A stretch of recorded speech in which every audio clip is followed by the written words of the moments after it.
نحمده ونصلي على رسوله الكريم أما بعد فأعوذ بالله من الشيطان الرجيم بسم الله الرحمن الرحيم ذلك نتلوه عليك من الآيات والذكر الحكيم۔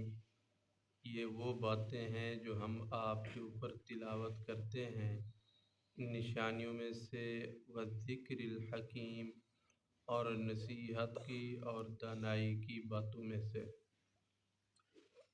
آج ہم سورہ آل عمران کی آیت نمبر 58، 59 اور 60 تین آیات کا ترجمہ و تفسیر پڑھیں گے۔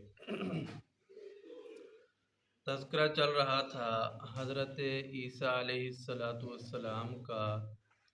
اس پہلی آیت کے اندر اللہ تعالیٰ نے اس ضمن میں آپ صلی اللہ علیہ وسلم کی نبوت کی دلیل پیش کی ہے۔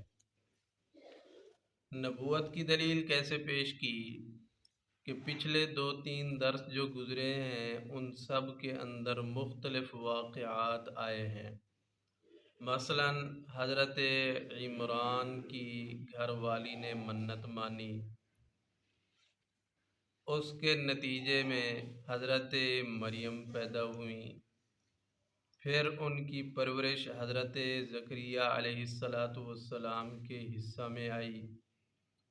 حضرت زکریا نے بی بی مریم کے پاس بطور کرامت کے مختلف پھل دیکھے تو انہوں نے اللہ تعالیٰ سے ایک لڑکے کی دعا مانگی۔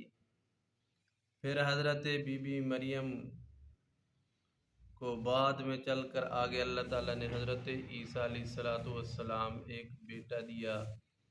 پھر ان کے حالات، ان کا آسمانوں کی طرف اٹھایا جانا اور کافروں کی تدبیر کا ناکام ہونا، اللہ تعالیٰ کی تدبیر کا غالب آنا، یہ سارے واقعات جو ہم آپ کو پڑھ کر سنا رہے ہیں یہ اللہ کی نشانیوں میں سے ہیں، یہ اللہ کی وحی میں سے ہیں۔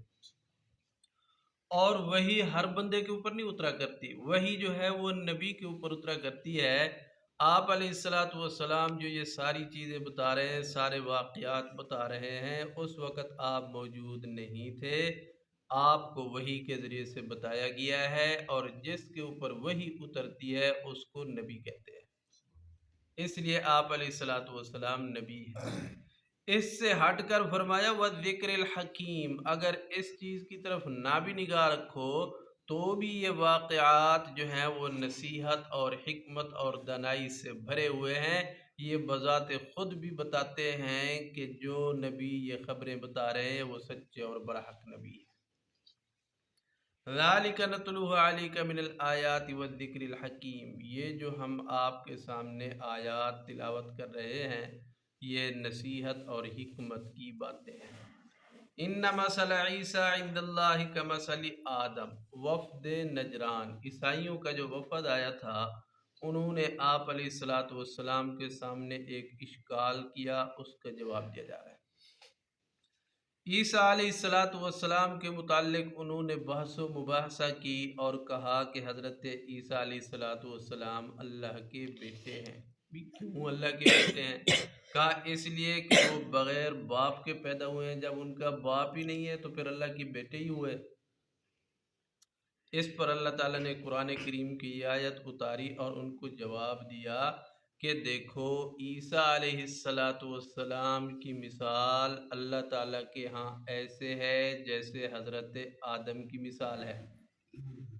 اللہ تعالیٰ نے حضرت آدم علیہ السلام کو مٹی سے پیدا کیا ہے، حضرت عیسیٰ کو بھی مٹی سے پیدا کیا ہے۔ اگر حضرت عیسیٰ کے باپ نہ ہونے کی وجہ سے وہ اللہ کے بیٹے بن جاتے ہیں تو پھر حضرت عیسیٰ علیہ السلام کا تو نہ باپ ہے اور نہ ماں ہے، ان کے تو دونوں ہی نہیں ہیں، پھر تو وہ بھی اللہ کے بیٹے ہونے چاہیے۔ حالانکہ خود عیسائی بھی مانتے ہیں اس بات کو کہ حضرت آدم علیہ السلام اللہ کے بیٹے نہیں ہیں، اللہ کے بندے ہیں۔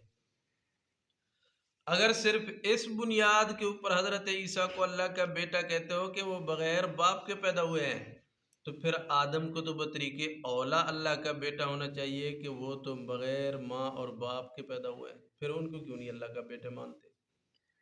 ایک مشابہت تو یہ دی، حضرت عیسیٰ اور حضرت آدم علیہ السلام اس مشابہت میں دونوں برابر ہیں، وہ بھی بغیر باپ کے پیدا ہوا، وہ بھی بغیر باپ کے پیدا ہوا، ایک کو اللہ کا بیٹا کہتے ہو، دوسرے کو اللہ کا بیٹا نہیں کہتے، آخر یہ فرق کیوں کرتے ہو؟ دوسرا فرق بیان کیا، حضرت عیسیٰ علیہ السلام کی پسلی سے اللہ نے پیدا کیا ہے حضرت حوا سلام اللہ علیہا کو، ایک مرد سے ایک عورت کو اللہ نے پیدا کیا، اور یہاں اس کے برعکس ہے، ایک عورت حضرت مریم سے اللہ نے ایک مرد کو پیدا کیا ہے۔ اگر عورت سے مرد پیدا ہو وہ اللہ کا بیٹا بن جاتا ہے، تو پھر مرد سے جو عورت پیدا ہوئی ہے تو پھر وہ بھی خدا کی بیٹی بن جانی چاہیے، وہاں کیوں نہیں مانتے ہو؟ ادھر اللہ کی بیٹی تو نہیں مانتے حضرت حوا کو، تو یہاں اللہ کا بیٹا کیسے مان رہے ہو؟ تیسرا فرق بیان کر دیا کہ ان دونوں کے اندر مماثلت ہے حضرت عیسیٰ اور حضرت آدم علیہ السلام میں، وہ اس طرح کہ اللہ تعالیٰ نے حضرت آدم کو پیدا کیا دنیا کے اوپر مٹی سے، پھر حضرت آدم اور حوا ان دونوں کو لے گئے جنت میں، پھر وہاں ایک لغزش کی وجہ سے اللہ تعالیٰ نے ان دونوں کو زمین کے اوپر اتار دیا، ادھر ہی ان کی وفات ہوئی اور سلسلہ نسب بڑھا۔ بالکل اسی طریقے سے حضرت عیسیٰ علیہ السلام کو بھی اللہ تعالیٰ نے زمین پر پیدا کیا، پھر جب آپ کے دشمن آپ کو قتل کرنے کے لیے آئے تو اللہ تعالیٰ نے آپ کو آسمانوں پر اٹھا لیا، پھر قرب قیامت کے نزدیک اللہ تعالیٰ حضرت عیسیٰ علیہ السلام کو دوبارہ زمین کے اوپر لے آئیں گے۔ حضرت عیسیٰ علیہ السلام کو حضرت آدم کے ساتھ تین طرح کی مشابہتیں پائی جاتی ہیں، مماثلت پائی جاتی ہے، آخر وجہ کیا ہے؟ ایک کو خدا کا بیٹا کہتے ہو، دوسرے کو نہیں کہتے۔